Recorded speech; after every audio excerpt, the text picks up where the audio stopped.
Some people say the universe has a sense of humor. I always thought that was a polite way of saying life is cruel and random.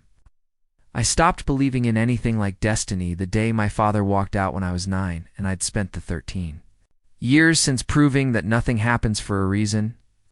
Things just happen. Until the afternoon, I met Dr. Elias Ward. My name is Julian Hart. I'm 29. I bartend at a rooftop lounge in Brooklyn, and I hadn't had a physical since Obama was president. A new insurance sent me threatening letters in red ink, and my manager threatened to cut my shifts if I didn't get the damn checkup. So we don't get sued when you keel over mid-flirty. So on a rainy Thursday in November, I found myself in the waiting room of a clinic in Dumbo, filling out a form that wanted to know if I'd ever had sex with men, women, both, or neither. I left it blank. Like always. The nurse who called me back was named Leo. He had sleeve tattoos of constellations and a voice like warm honey. He wrapped the blood pressure cuff around my arm and whistled low. 140/90, darling. You either ran here or you're stressed. Both, I muttered. He winked. Dr. Ward will fix you right up. Figured Dr. Ward would be 60, balding, and smell faintly of Bengay. I was wrong in every possible way. The man who walked in was maybe 34. Tall, with broad shoulders under a charcoal coat and copper-brown hair that looked like he'd just rolled out of someone's bed and somehow made it look intentional. His eyes were the color of storm clouds right before the sky splits open, and when he said, "Mr. Hart," in a low, steady baritone, my stomach executed an Olympic-worthy flip. "Julian's fine," I said, and hated how raspy it came out. He closed the door, rolled the stool closer, and I caught the scent of him, cedar, hospital soap, and something faintly citrus. He glanced at my chart, then at me, and I swear the room shrank 3 sizes. "Julian," I repeated, like he was tasting the name. "I'm Elias Ward. I see it's been a while since anyone's looked you over." I smirked out of habit. "I'm very low maintenance." One corner of his mouth lifted. "We'll see." He asked the usual questions. I gave the usual half-truths. Yes, I exercise if chasing the F train counts. No allergies. Sleep 4 to 6 hours a night. Drink more than I should. Smoke when I'm anxious, which is often. Then he got to the part I dreaded. Sexual history, he said, not looking at the tablet anymore, just at me. The form was incomplete. "I don't need details you're not ready to give, but I do need to know what screenings make sense for you." My pulse thudded in my ears. I opened my mouth to deflect with a joke the way I always do, but nothing came out. Elias didn't fill the silence. He just waited, patient, like he had all day. Like my answer actually mattered more than the next patient stacked outside the door. I swallowed. I sleep with men. Only men. I laughed. A brittle sound. I don't usually check the box or say it out loud. Ever really? The confession hung between us like smoke. Ilias's expression didn't flicker into shock or pity or any of the things I was braced for. He simply nodded once. Slow. "Thank you," he said quietly. "That took courage." "I'm honored you told me." Something in my chest cracked open. I looked down at my hands so he wouldn't see my eyes stinging. "Are you out to anyone?" he asked. Gentle. My roommate knows. Sort of. Everyone else thinks I'm just picky. I tried to smile. It wobbled. "My family's Catholic. Old school Cuban, you can imagine." He was quiet for another beat. "Can," he said. "My mother's Haitian. Church every Sunday, rosary on the dashboard. I came out at 26 and she still lights candles for my soul every night." I looked up, startled. Gave a small, rueful smile that made him look younger, almost vulnerable. "So I understand complicated," he finished. The exam continued. Heart, lungs, the humiliating cough test. But the atmosphere had shifted. He kept talking, low and steady, asking gentle questions that didn't feel like an interrogation. "When was my last HIV test?" 2 years ago. Anonymous clinic. Negative. "Did I use protection consistently? Mostly? Any partners in the last 6 months? No. Did I want to be tested today? Yes. God, yes. Please." He drew the blood himself. His fingers brushed my inner elbow as he slid the needle in, and I felt it everywhere. "You're doing great," murmured, and I wasn't sure if he meant the blood draw or the unraveling of my entire carefully constructed closet. When it was over, He peeled off the gloves and washed his hands at the small sink. I sat there in my paper gown, feeling naked in ways that had nothing to do with clothes. "Julian," he said, turning back to me, drying his hands on a paper towel. "Everything else looks good. Strong heart, clear lungs. We'll have the labs back in a few days. I'll call you myself." He hesitated, something flickering across his face. Professional distance warring with something warmer. "There's a reason I took your case today," he said finally. "My last name's Ward, but my mother's maiden name is Moreau. I grew up in Flatbush hearing that when someone is meant to cross your path, the ancestors move the pieces. I always thought it was superstition." He met my eyes. "Then you walked in." My breath caught. He took one step closer. Not enough to be inappropriate, but enough that I could feel the heat coming off him. "I'm your doctor," said, voice rougher now. "There are rules, ethics. I can't. Not while you're my patient." He exhaled, shaky. "But when those labs come back clean and this chart is closed, I'd very much like to take you to dinner. If you'd let me." I stared at him. The rain tapped against the window like it was applauding.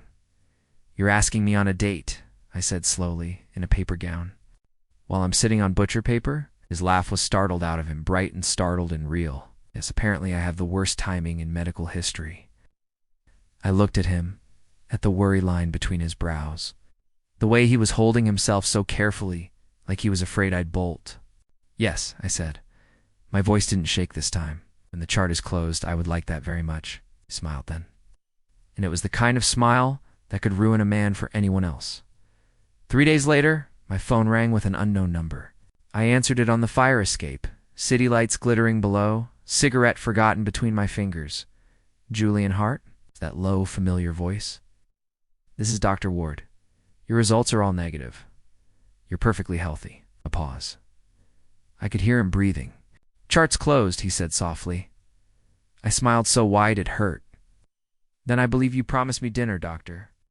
"It's Elias," he corrected, and I could hear the grin in his voice. "Friday at 8. I'll pick you up. Where's something that makes you feel dangerous?" I laughed, giddy and terrified and alive in a way I hadn't been in years. Fate, turns out, doesn't always wear a white coat and carry a stethoscope.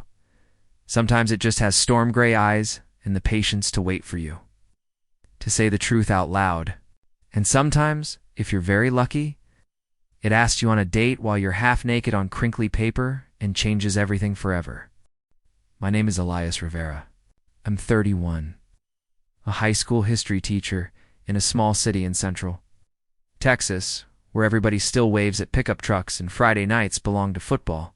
I scheduled the appointment with Dr. Sofia Alvarez because I'd been feeling run down for months, chalked. I did up to grading essays until 2 in the morning and coaching JV soccer on weekends. Nothing dramatic. Just tired. A little thinner in the mirror than I wanted to be.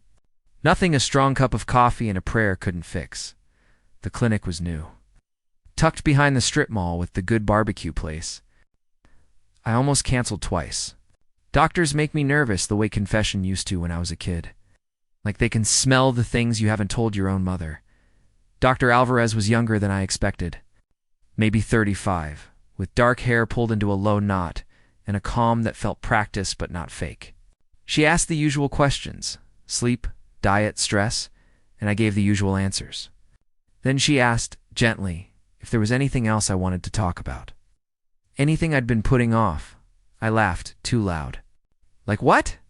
"Like sexual health," she said, not flinching. "A lot of men your age wait too long to bring it up." I felt heat crawl up my neck. My sexual health wasn't something I discussed with anyone. Not my priest, not my best friend from college, certainly not my parents, who still left pamphlets about God's design for marriage on the kitchen table whenever I visited. In their minds, I was the good son who never brought anyone home because I was waiting on the Lord.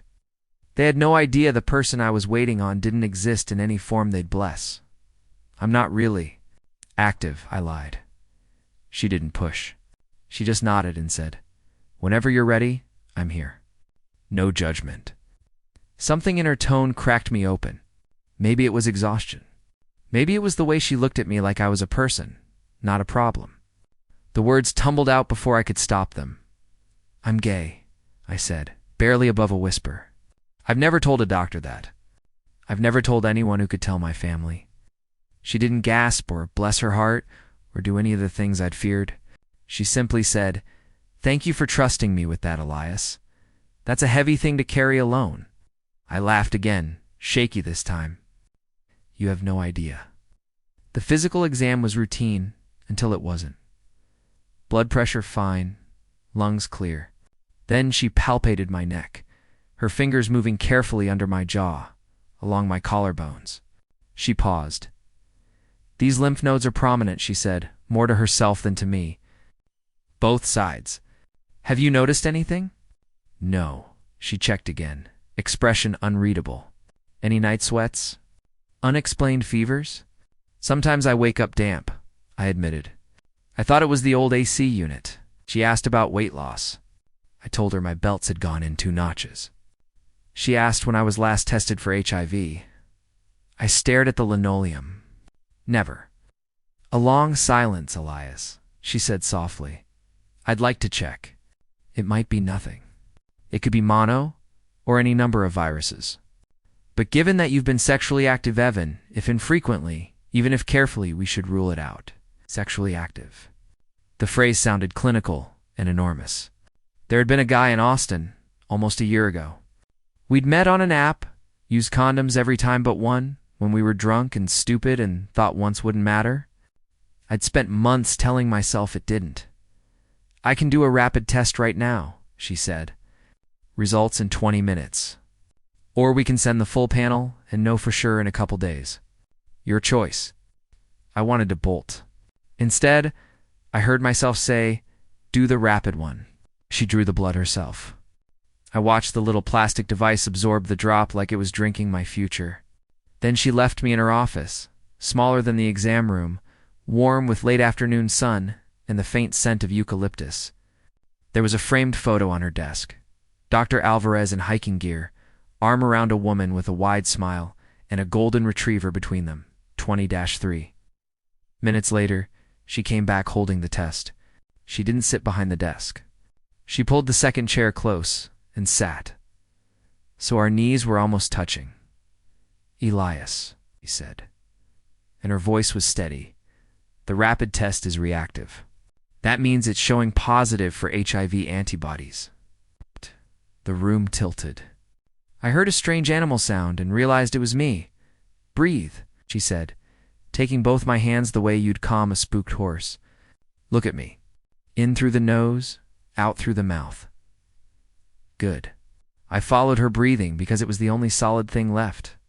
"This is not a death sentence," she said, when the roaring in my ears quieted. "Do you hear me? HIV in 2025 is a chronic, manageable condition. People on treatment live long, healthy lives. They get married, have kids, coach soccer, teach history. They do everything. But my voice cracked. I was careful. Almost always is where the virus lives," she said gently. "It only takes one exposure." I started crying then, ugly and uncontrollable. She didn't hand me tissues or look away. She just kept holding my hands until the storm passed. "We're sending the confirmatory Western blot and viral load today," she said. "But I want to start you on antiretrovirals tomorrow regardless, because even if by some chance the rapid is a false positive OND, that's rare. We lose nothing by treating early. And if it's positive, every day counts." I nodded, numb lie. She wrote something on a card and pressed it into my palm. "This is my cell, not the clinic line. If you wake up at 3 a.m. spiraling, you text or call. I will answer." I stared at the card like it might burn me. "Why would you?" "Because 17 years ago, I was a second-year resident," she said quietly. "And a patient of Mina, 29-year-old teacher who never told his family he was gay. Went home alone after a reactive rapid test and hanged himself in his garage before we got the confirmatory results. I will never let that happen again if I can stop it." Her eyes filled, but her voice didn't waver. "You are not alone, Elias. Not tonight.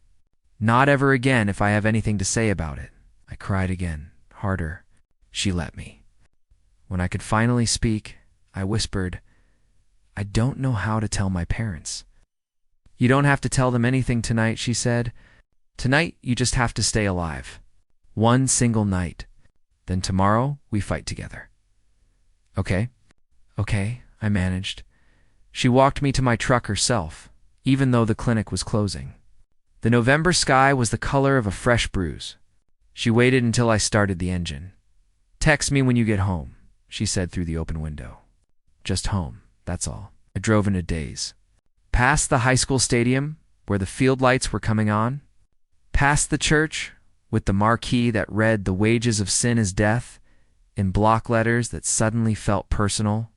When I pulled into my driveway, I sat for a long time, keys in my lap, staring at the porch light I'd left on like any other night. Then I took out my phone and typed the single word. Home. 3 dots appeared immediately. Dr. Alvarez, good. You're safe. I'm proud of you for tonight. Sleep if you can. I'll see you at 9 a.m. We've got this. I sat in the dark cab of my truck and cried until there was nothing left. Then I went inside, left the lights off. And for the first time in my adult life, I didn't lock the bedroom door because someone, somewhere, already knew the worst thing about me and hadn't turned away. The next morning, the confirmatory test came back positive. Viral load high, CD4 count lower than either of us wanted. Dr. Alvarez started me on Biktarvy that same day. She also scheduled me with a therapist who specialized in LGBTQ patients from conservative families, and gave me the number of a local support group that met in the back of a bookstore on Tuesday nights. 6 months later, my viral load was undetectable. I gained back 12 of the 15 pounds I'd lost. I still teach history, still coach soccer.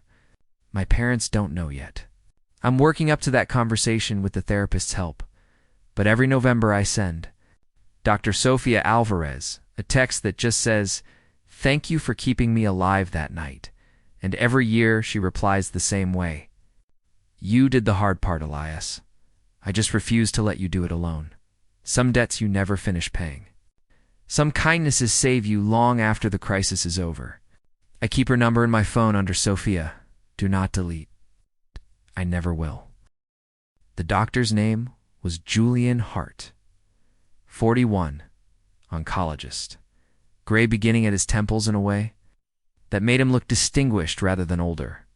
The kind of man who wore grief and competence in the same quiet breath. I'd gone in for what I thought was nothing. A lingering cough. Night sweats I blamed on stress. A bruise on my rib that wouldn't fade. I sat on the paper-covered exam table in a gown 2 sizes too big, trying to joke about how I'd always wanted to model hospital couture. Julian didn't laugh, but the corner of his mouth lifted in something gentler than pity. When he came back with the results, he closed the door first.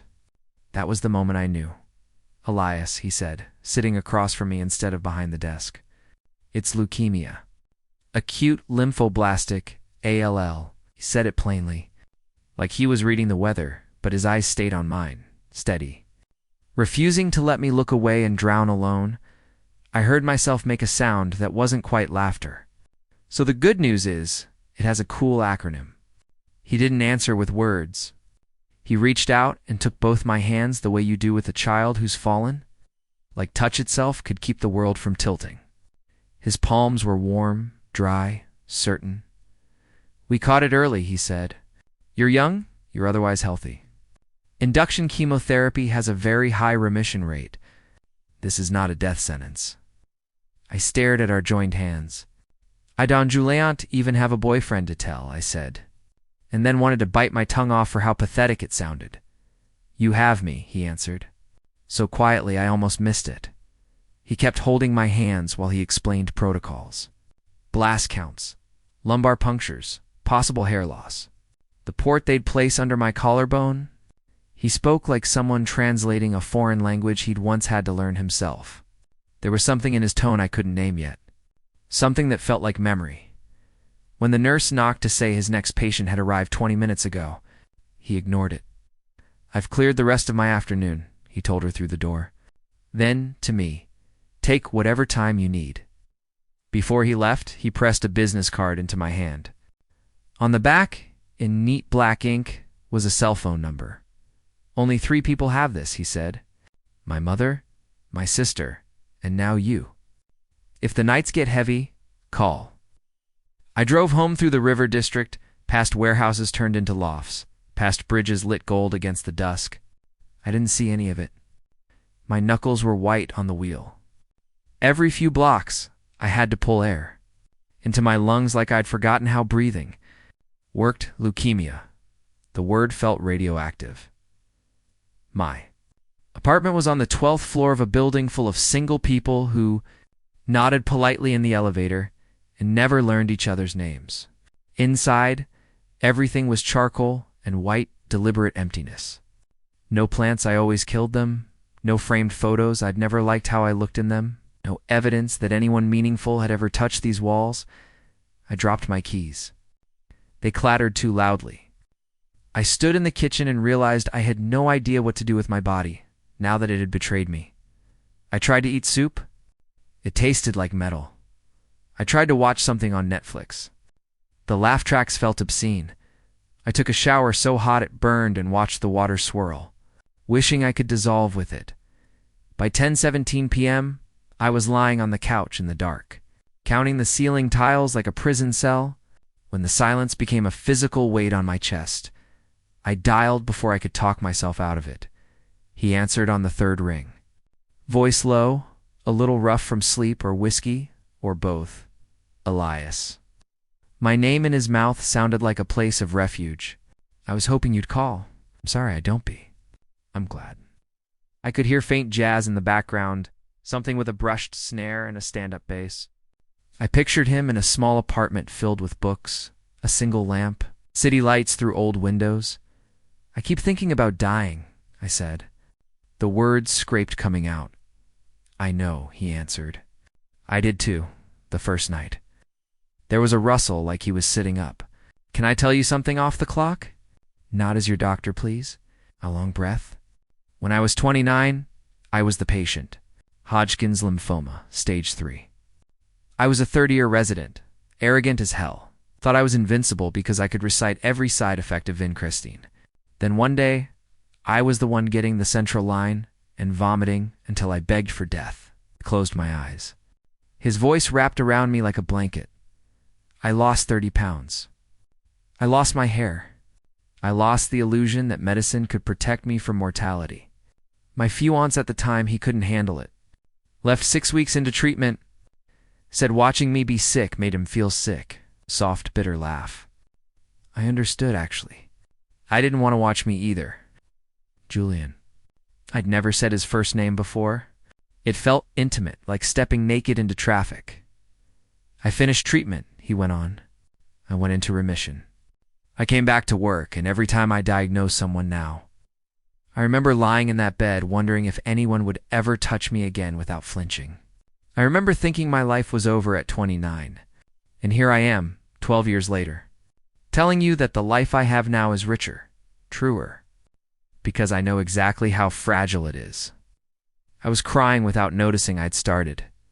"You're allowed to be terrified," he said. "But you're not allowed to decide it's over. Not tonight. Not any night I can help it." We talked until the jazz record ended and the city quieted. He told me about the support group he'd gone to, where an old man with multiple myeloma taught him to knit. He still had the hideous scarf. I told him about growing up in a house where love was a word used mostly in church. About the first boy I kissed behind the bleachers at 16, who pretended not to know me the next day. About every year since spent making myself small enough not to be noticed. "You're not small," Julian said, fierce and quiet. "You're just folded up tight. This might be the thing that finally lets you stretch." At 1:42 a.m. he said, "You need sleep, Elias. Tomorrow, the real fight starts. And you'll need your strength." I don't want to hang up. I know, but I'll be here. Same time tomorrow night if you need me, or noon. Or at 3 a.m., whatever this disease decides to throw at you, it doesn't get to have you alone. There was a beat of silence that felt too large for the miles between us. "Julian, yes? Thank you for seeing me." Another pause, softer this time. "I see you," he said. And I'm not going anywhere. I fell asleep still clutching the phone, the glow of the screen fading against my cheek. And for the first time since the word leukemia had entered my life, I believed I might wake up again. I have spent most of my adult life perfecting the art of being forgettable in exactly the right ways. Polite, competent, slightly witty when required, never lingering too long in anyone's memory. I grew up Southern Baptist in a small town 2 hours east of here, the only son of a high school football coach and a woman who still calls tampons Lady Supplies. I learned early that some truths are best left in the dark. 6 months ago, I did something reckless for the first time in years. His name on the app was just Jay. It's no face pic, just a torso shot and a bio that read visiting, discreet, same. We met twice in a mid-tier hotel off I-35. No last names, no numbers, no promises. I told myself it didn't count if no one ever knew. 2 weeks ago, I got the flu that wasn't the flu. Fever, night sweats, a rash that looked like spilled Merlot across my chest. The rapid test at the county clinic took 15 minutes. The counselor's mouth said preliminary positive while her eyes said, "I'm sorry." I walked out into the August heat feeling like someone had scooped out my ribs and left the cavity open for the sun to cook. That night, I almost swallowed every pill in my medicine cabinet. Instead, I called the one person whose voice had ever made the noise in my head go quiet, Dr. Mateo Alvarez. My primary care physician for the last 4 years I've lived in Austin. I'd always assumed he was straight married, probably with the kind of effortless calm that straight men are allowed to have. At 2:17 a.m., I left a voicemail that was mostly breathing and one cracked sentence. "I think I really fucked up," he called. "When you can." He called back at 2:23 Elias. His voice was low, alert, the accent of someone who grew up speaking Spanish at home and perfect English everywhere else. "Talk to me." I told him everything in one long, ugly rush. When I finished, there was a silence, and then he said, "I'm coming to you." 20 minutes. Showed up in jeans and an untucked white button-down sleeves rolled hair still damp from a shower.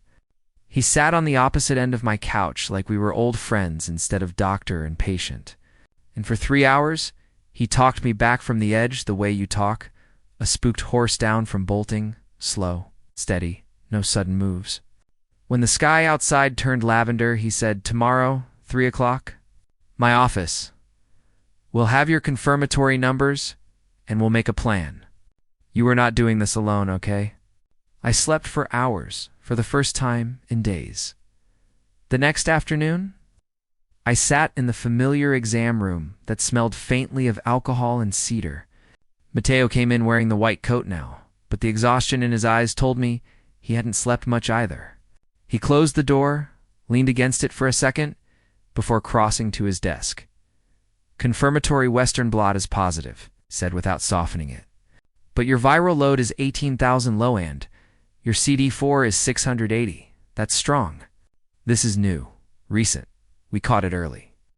He spun the monitor so I could see the labs, numbers that looked like hieroglyphics to me, but apparently spelled hope in his language. "We're starting Biktarvy tonight. 1 pill, once a day. Most of my patients are undetectable by month 3. He laid it all out: side effects, maybe some weird dreams the first week, follow-up schedule. The importance of adherence like it was 1996 and not 2025. I nodded at all the right places while my brain screamed the same loop. Ruined. Ruined. Ruined. When the medical part was done, he didn't open the laptop to signal the appointment was over. Instead, he rolled his chair closer until our knees almost touched. "There's one more thing we have to discuss," he said. "Partner notification?" I laughed, a sound like tearing paper. "There's no partner.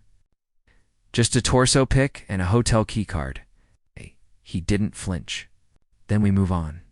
But going forward, disclosure before sex. It's the law in Texas if there's any risk, which there won't be once you're undetectable, but still. The ethics are yours to carry." I stared at my shoes. I've never even said the word gay out loud to another human being. Not once. It was quiet so long I finally looked up. His face had done something complicated, something careful, Elias, he said, and the accent wrapped my name like flannel. I don't usually do this ever, but you need to know you're not the only man in this room who's spent years calculating how little of himself he can show the world and still survive. The air left my lungs in a single push. You. He nodded once. I'm 41. My mother still introduces me as my son, the doctor. Very dedicated to his work. She has met my first boyfriend at my abuela's funeral and asked if he was my roommate. His mouth twisted, half smile, half grimace.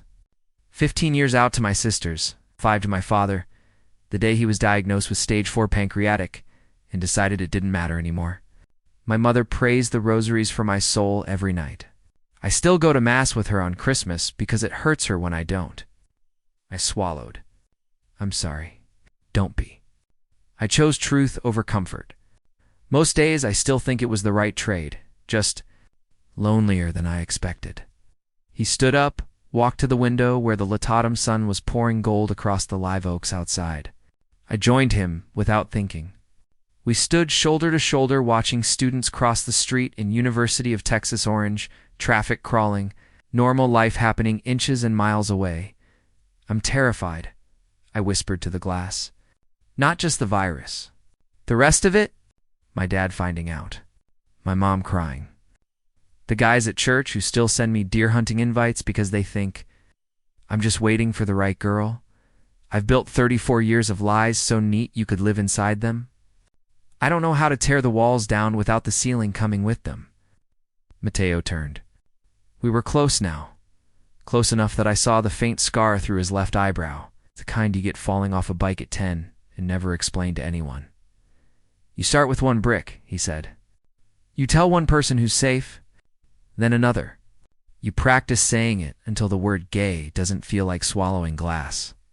And you let some of us who've done it hold some of the weight for a while. I laughed, shaky. Pretty sure that violates at least 8 ethical guidelines. Probably, he admitted. But I've watched too many men like us decide we're too broken to be loved the way we are. I'm tired of sending them back into the dark alone. He reached, not dramatic, just a brief squeeze of my forearm.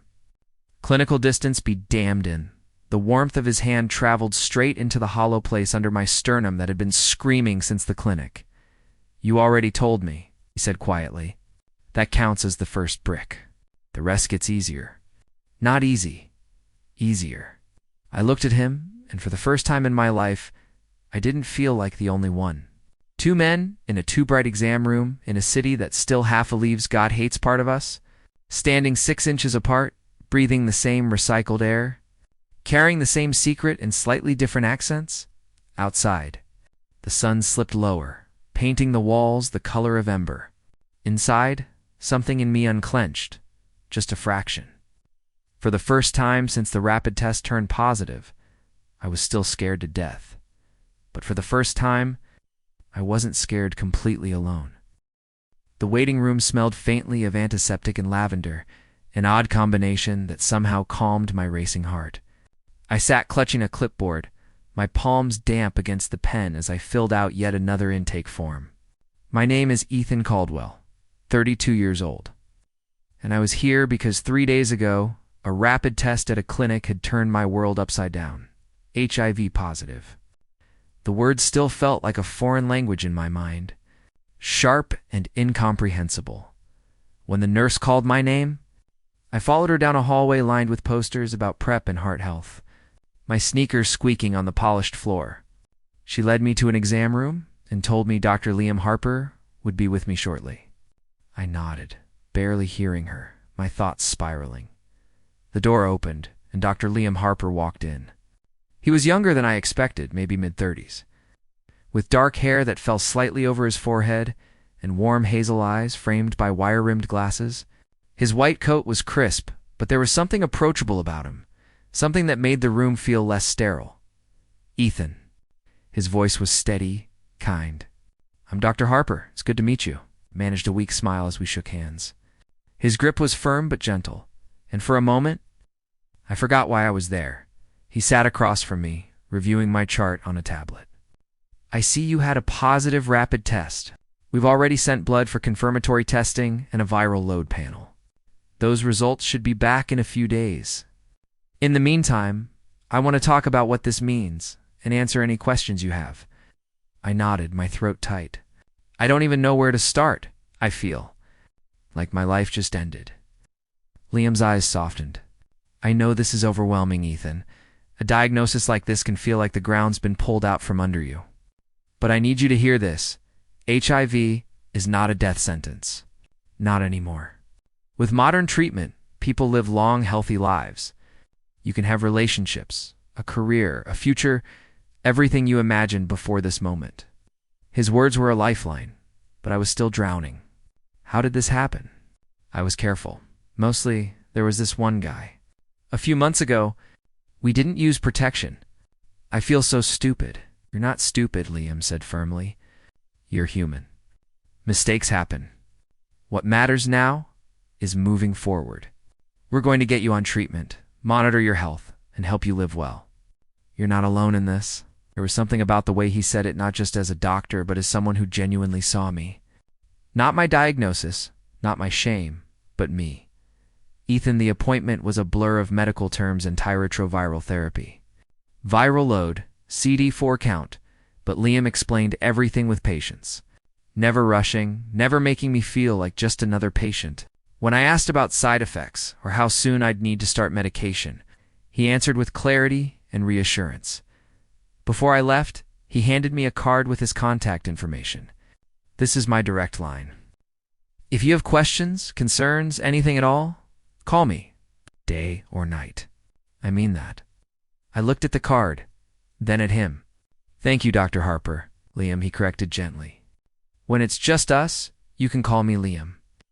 As I stood to leave, I felt his gaze on me, steady and warm. There was a moment, brief but undeniable, where the air between us felt heavier, charged with something I couldn't name. Then he stepped back, professional again, and the moment passed. The next few weeks were a whirlwind of change. The confirmatory test came back positive, as expected, and Liam started me on a daily antiretroviral regimen. The first few days were rough, nausea, fatigued, but he'd warned me about that, and the side effects faded quickly. What didn't fade was the strange clarity that came with the diagnosis.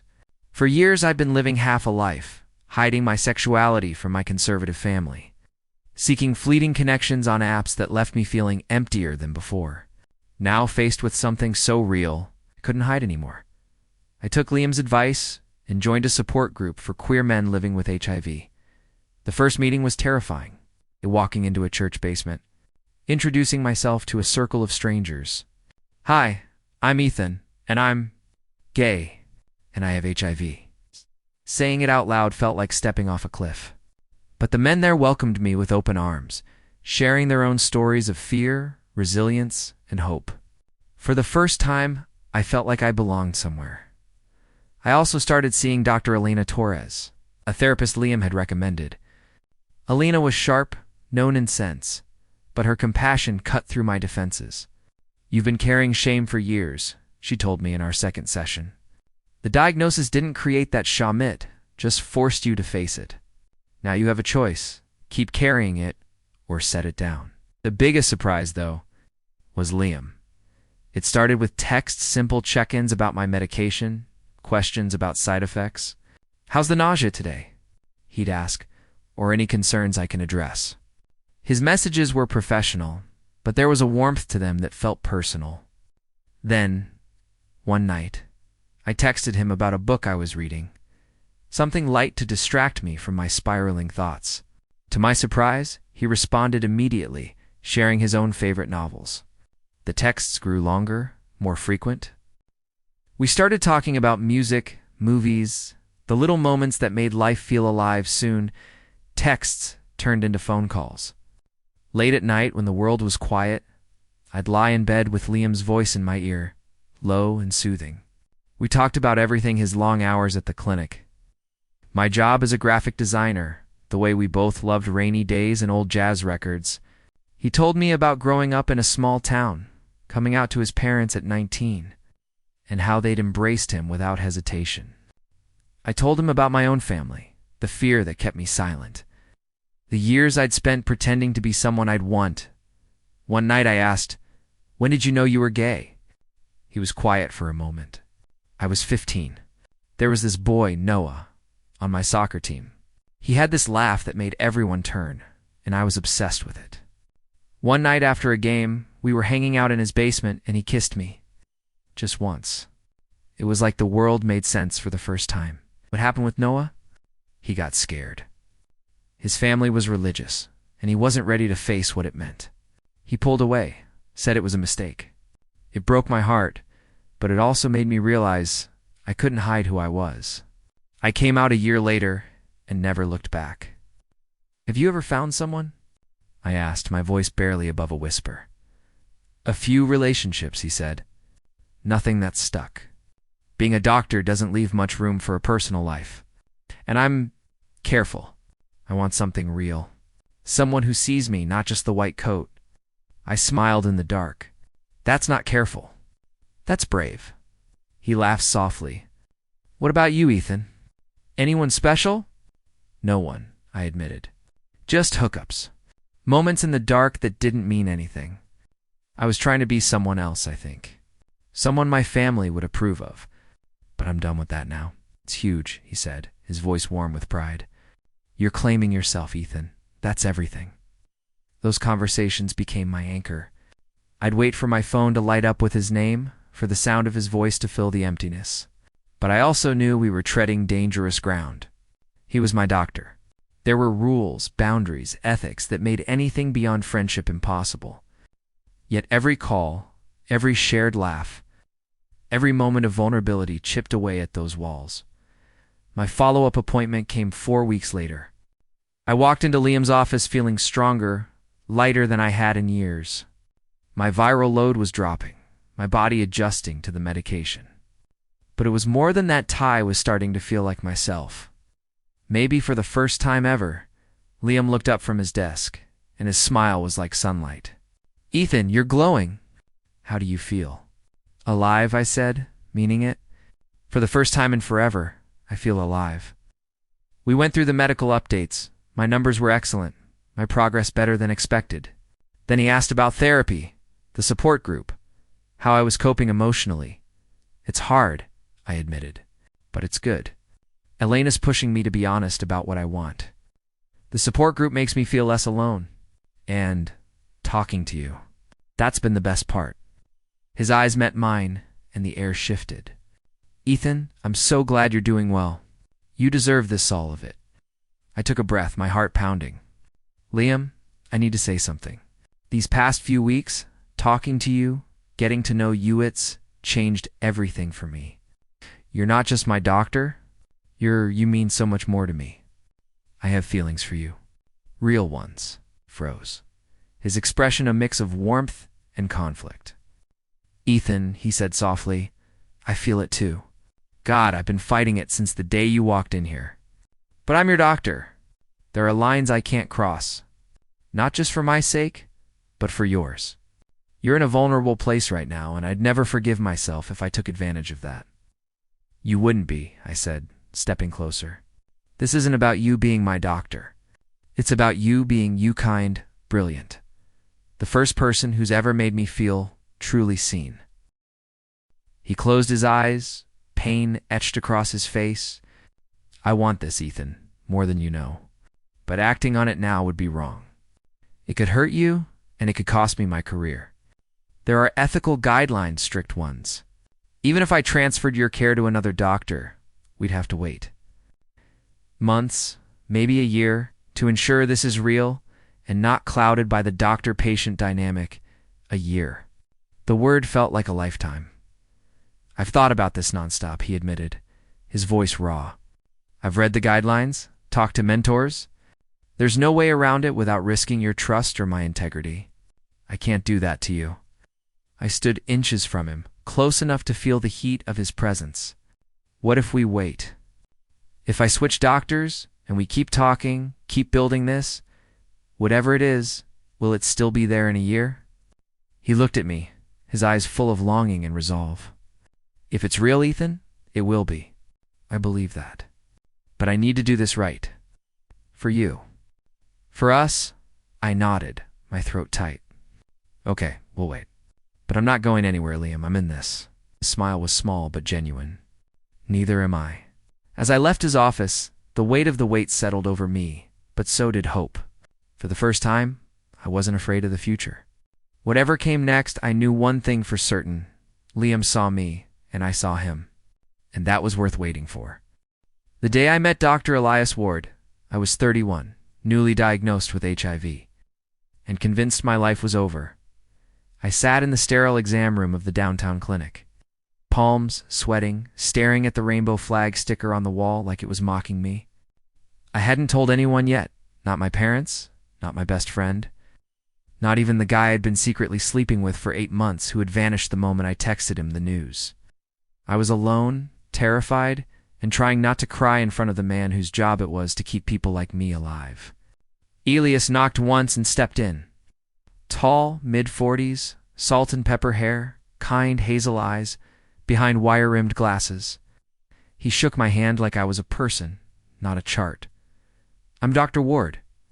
You can call me Elias if that feels better. I'm here for whatever you need today, Leo. I don't know how he did it, but in 20 minutes, he had me breathing again. He explained viral loads and CD4 counts like he was talking about the weather, not a death sentence. He told me about U equals U before I even knew what the letters stood for. He said the word undetectable so many times I started to believe it might apply to me one day. Then he asked the question no one else had.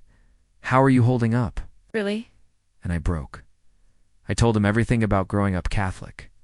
In a small town in Ohio, about marrying my college girlfriend because it was expected, about the divorce 2 years ago that left me hollow, about finally admitting to myself I was gay at 31 and immediately getting the worst possible news. I cried. He handed me tissues and didn't look away. When I was done, he said quietly, "You've been carrying this alone for a long time. You don't have to anymore." That was the first time someone saw all of me and didn't flinch. The appointments became weekly, then twice a month. My numbers improved. Fast modern meds are a miracle, but the connection between us grew faster. We texted after hours, first about side effects, then about everything else. He sent me articles about queer history. I sent him playlists when I couldn't sleep.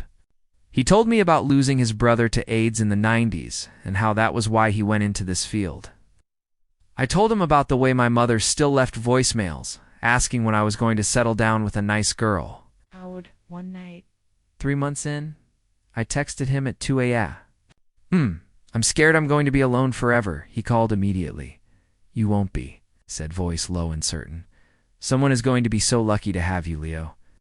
I wanted to ask if that someone could be him. I didn't, but we both knew. It was Elias who finally said it, 6 months after my diagnosis. In the same exam room where I'd once fallen apart, I need to talk to you about something, he said, closing the chart and folding his hands. This connection we have, it's real, it's rare, and I feel it too. Deeply, my heart stopped. But I'm your doctor, he continued. And that means I have power here you didn't ask for. You were vulnerable when we met. You're still healing. If we ever explored this and God, I want to it. It can't be now. It can't be while I'm still responsible for your care. I started shaking my head before he finished. No, please, Leo. His voice was gentle but firm. I could lose my license. You could get hurt in ways I can't fix. And anything we built would always have this shadow over it. I won't do that to you. To us. So what are you saying? I'm saying we stop. All of it. I transfer you to Dr. Ramirez. She's brilliant. You'll love her. We go no contact except for medical handoff. And then, if in a year this is still real, if we still want this, we try. Properly. As equals. A year. My voice cracked. At least 9 months. A year is safer. That's forever. It's not, he said softly. Not if we're meant to be. I cried again. He didn't hug me, couldn't, but he sat with me until I could breathe. The transfer happened fast. Dr. Ramirez really was excellent, warm, sharp, no nonsense. She never tried to replace Elias, and I was grateful for that. The silence after he left my care was brutal, but something shifted. Without Elias as my emotional crutch, had to build my own scaffolding. I came out to my best friend Marco over tacos and too many margaritas. He hugged me so hard he spilled salsa on my shirt and said, "Finally, asshole, I've been waiting 12 years for you to say it out loud." I told my little sister Sophia on a video call. She cried, then immediately started planning a trip to come see me and meet any future boyfriends. No pressure. My parents were harder. I wrote them a letter, just like I'd rehearsed in therapy, mailed it from the post office with shaking hands. My father didn't speak to me for 4 months. My mother called once, crying, asking if I was sure this wasn't a phase and if the diagnosis was because of that lifestyle. I told her I loved her and hung up. It hurt like hell. But I wasn't drowning anymore. I had Marco dragging me to gay bars, Sophia sending me care packages with rainbow everything, therapist who specialized in HIV and coming out, support group where I wasn't the only late bloomer. I started dating. Awkward, sweet, clumsy dates, graphic designer who laughed at my jokes, a nurse who kissed like he meant it. None of them were Elias. I kept waiting for the feelings to fade. They didn't. 9 months to the day after our last appointment. Walked into my favorite bookstore for a queer author event and saw him. He was in the poetry section holding a Mary Oliver book, wearing a soft gray sweater I'd never seen. No white coat, no chart, just Elias. He looked up and froze. Leo. I couldn't move.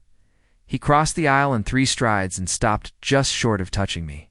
His voice cracked. "You look incredible." I laughed, wet and shocked. "I was going to say the same about you. Civilian clothes suit you." We stood there staring like idiots until the barista called last call for the reading. "Coffee?" he asked.